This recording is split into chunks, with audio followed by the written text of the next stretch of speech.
السلام عليكم ورحمة الله وبركاته. ازيكم يا حبايب؟ عاملين ايه؟ يا رب كلكم تكونوا بخير.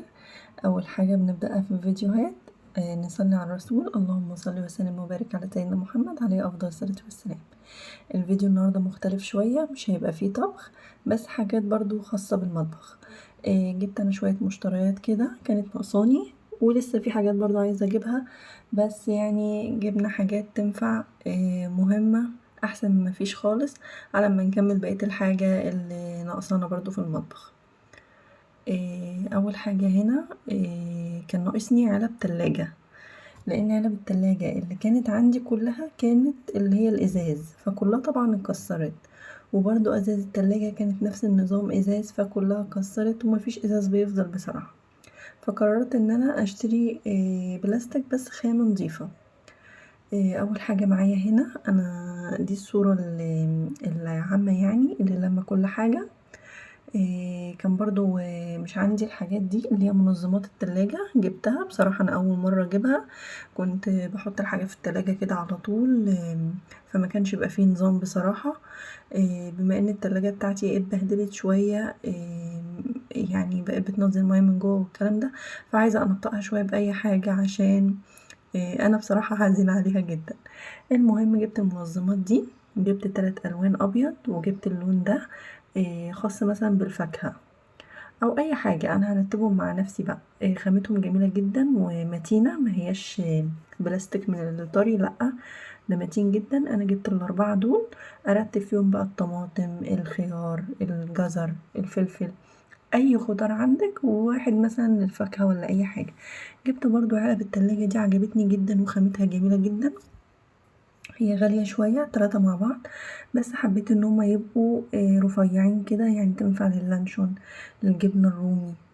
وفي الوسط اعلى شوية برضو تنفع للانشون او الجبنة الرومي، والاعلى اللي هي الكبيرة اللي اكبر منهم شوية، الارتفاع بتاعها اعلى، ممكن تحطي فيها برضو مثلا سلطة بابا غنوج، تحطي فول، تحطي بطاطس مهروسة، اي حاجة انت عايزاها.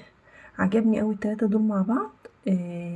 كانوا دول ب115 او ب110، مش قادرة اتذكر بصراحة، بس كان عاجبني البلاستيك بتاعهم نضيف جدا جدا، فعشان كده غاليين شوية. دي برضو جبت ال3 دول متداخلين في بعض كده.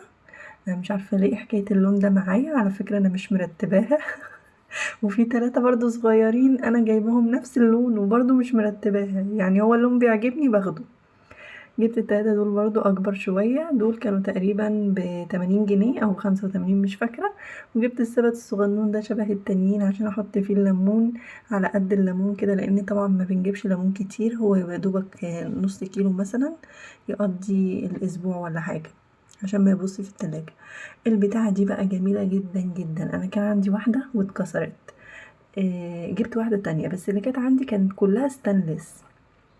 اتكسرت بقى منين؟ الستانلس اللي هو السلاح بتاعها ده فك، ومش لاقي المسمار، فطبعا جبت واحدة جديدة اللي هي البلاستيك دي، جميلة جدا، دي لقشر السمك، وليها الجراب بتاعها كده عشان ما يقعدش بقى ايه يبهدل الدنيا والقشر يقعد يتنطر هنا وهنا. وجبت الهراسة بتاعة البطاطس دي، كان في ستيل برضو بس ما جبتهاش، جبت اللي هي البلاستيك دي، هو قوي يعني مش وحش. وجبت المعلقة السيليكون دي، عشان عندي حاجات تيفال فمش عايزاها تتجرح طبعا. دول من بتوعي، ولسه في برضو عايزين يعني يتغسلوا هما في الحلل. بدأت اللي هي اللي شبه الليموني اللي انا جايباها دي تتكسر، فجبت الليموني دي بديلة ليها مع القدام اللي انا وريته دول. وبرضو جبت الويسك ده، جميل جدا، لقيت فيه خشب كده تحس ان هو شيك، شكله شيك كده، وهو جامد على فكرة، مش النوع اللي هو بيلب، ومعاه فتاحة من الناحية التانية. وجبت برضو اللي هو الويسك الصغنن السيليكون ده، والويسك ده كان عندي اصلا حتى هتلاقوه معوج، فجبت الصغنون السيليكون ده عشان حاجات التيفال. هنا بقى انا ما كانش عندي بصراحة قمع حلويات، فجبت القمع ده، هو يعني سعره سكند هاند كده، مش غالي، فجبته ومعاه الاسطمبات بتاعته، ومعاه دي انا بصراحة معرفتش اركبه، بس بعد ما خلصت الفيديو عرفت تركيبته ازاي. يعني انا في الاول حطيت كده حته البلاستيك دي مع الشكل بتاع الستانلس ده، ودخلتها قلت لا ده كده مش هينفع. بس انا كنت مركبه الحتتين مع بعض، لان المفروض احط حته بلاستيك وبعد كده اقوم مرجعه الحته اللي هي التانية دي اللي هي بتتلف دي الفها من بره. يعني انتوا لو شفتوا في ايديكوا هتفهموا. انا ما كنتش عارفه اركبه بصراحه من الفيديو، وقلت لا ده تعبان ومش حاجه كويسه يعني، حتى البتاعه طلعت في ايديا اللي هي البلاستيكيه. بس فهمت بعد كده هو بيتركب ازاي، ومع الاشكال بتاعته اللي هي البلابل الستيل دي.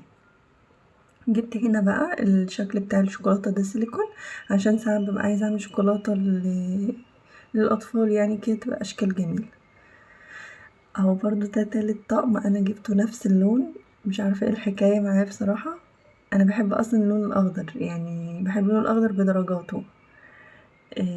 بس دي اتفاجئت ان العلب من تحت لونها اخضر فاتح، انا ما كنتش اعرف ان هي اخضر فاتح، كنت مفكراها شفافه زي الباقيين الطقمين التانيين.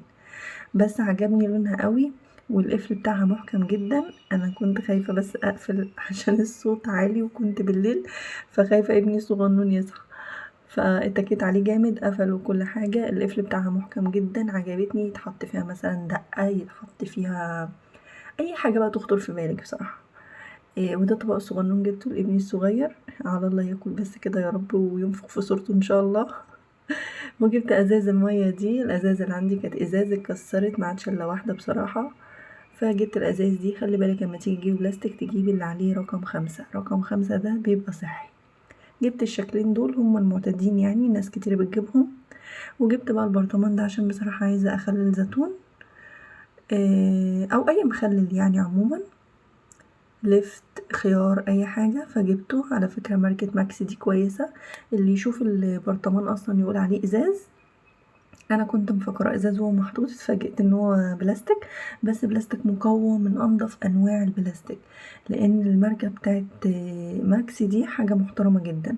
وهو اصلا بتاع بقوليات، بس الناس بيشتروه للمخللات، في منه طبعا اشكال طويله واشكال قصيره، عشان الحبوب اللوبيا والفاصوليا والمكرونه الاسباجيتي والحاجات دي كلها. وجبت برضو الحوامل الخشب دي، على قد الكوباية كده، لو الكوباية سخنة هتتحط على الحامل الخشب أحسن ما تحط على الرخام على طول. الرخام برضو بيبوظ من الحاجات السخنة، تلاقيه بيبقع كده ويعمل لون مختلف. وجبت ده بقى بصراحة الناس اللي كانوا هناك يعني في المكان قالوا لي ممكن تكتبي اسم قناتك هنا وتحطي على الستاند. عجبني قوي، هو حامل سخن اصلا، بس عجبني الفكرة. لما قالوا لي ممكن تكتبي اسم قناتك على الحلة الصغنطوطة دي، وطبعا مكتوب I love cooking، فعجبني الشكل. دي بقى الحاجة اللي عجبتني جدا وما كنتش متخيلة سعرها. طبعا الرفايع اللي عدت دي كلها اسعارها بتتراوح من مثلا حاجة و30 او حاجة و20 لحاجة و80. الصواني دي عجبتني جدا، هي خشب في ازاز، دي كان نازل عليها عرض، كانت ب200 جنيه. بالمناسبة هي كانت من رنين، كنت اصور والله بس هما ما وافقوش التصوير.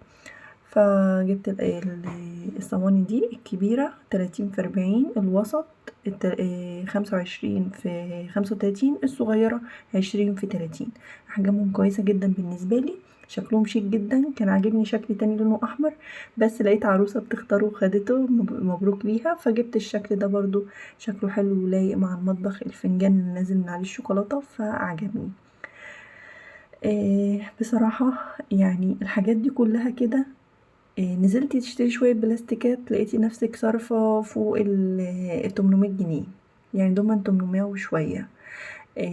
الكوسترات اللي انا جبتها القواعد دي اللي هما ال8 مع بعض دول ب25، واللي هو مكتوب عليه I love cooking ده كان ب35 جنيه، والهراسة ب13، والمضرب والويسك الصغير السيليكون ب20، والويسك الستانلس في خشب ده كان ب85.